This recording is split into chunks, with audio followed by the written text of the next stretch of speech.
When I grew up here in the cold north back in the 70s, when everything was a bit more yellow than it is now, exotic food wasn't really that usual. We believed that oregano, that was for hippies, or the French, and garlic, that was only used in the tropics where the sun was shining all year round. But for some reason, we had meatballs in curry sauce with mango chutney. I have absolutely no idea how my mom knew about mango chutney, but apparently she did, so chutney has always held a special place in my heart since my childhood. And now it's rhubarb season here in the cold north.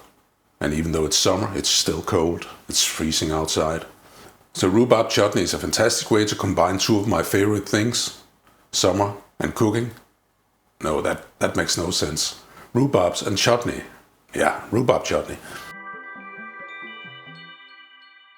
And there's a lot of ingredients for this recipe, so the easiest thing is to split it into cooking and prepping. And we'll start with the prepping. First off, clean and rinse the rhubarbs. Remove the ends, cut them in half so they're easy to handle. Break off the small root extensions on the ginger. That way it's easier to peel. And use a knife.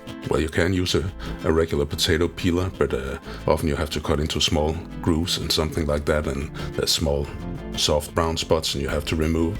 So generally a knife is easier when it comes to ginger. Small kitchen knife. Cut off a slice so there's a base to stand it on, and then cut off many more slices. Cut those slices into squares or cubes. Generally you want as small pieces as possible because the ginger is very powerful and it's hard to chew and it takes a long time to cook. The smaller the pieces, the better. Cut a small incision into the date, remove the pit.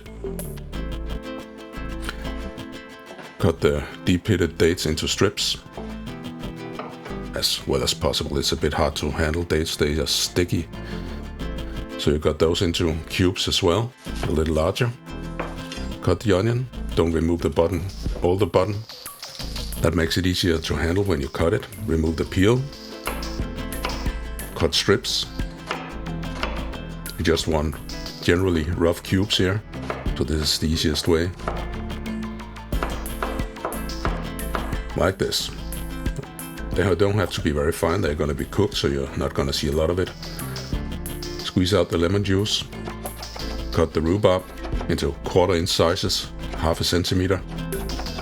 We want them to cook out. And I'm going to use my big wok pot for cooking. I normally don't use it for that. I use a small pot like this. But it's easier to film over the edge of this than this one. My camera gets all steamy and splattered and all kinds of nasty stuff. But the chutney's gonna be just as good. Heat up the pan, add the oil, the onions. We want to sweat the onions. It's best under a lid. It makes it go faster, and you can add a little water. You can even add a little baking soda to make it go faster. I don't have added that to the recipe because it's not really necessary, but it becomes softer quickly. Add the herbs and the spices and the ginger. Let it cook. Just a few minutes. Add some more water. The rhubarbs.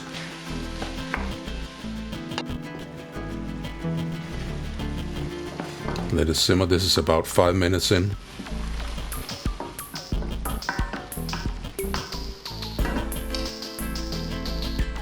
The dates, make sure they're distributed evenly. They have that tendency to stick. The sugar,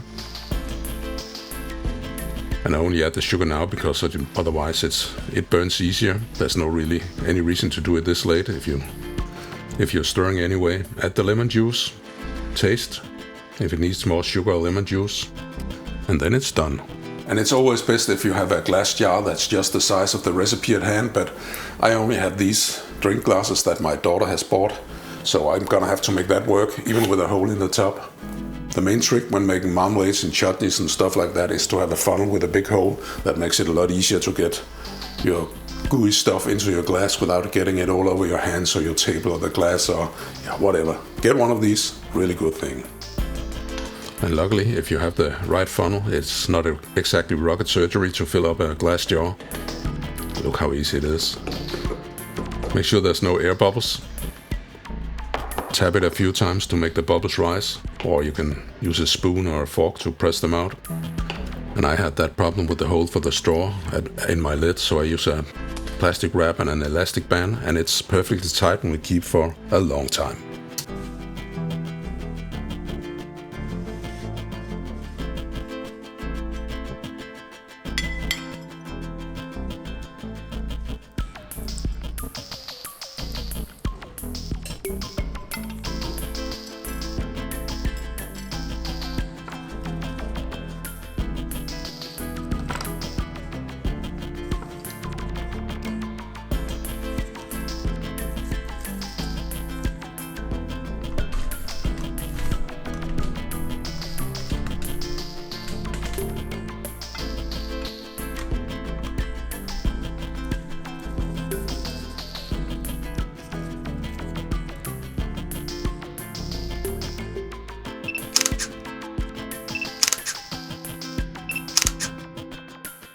And you can find the list of ingredients and the recipe on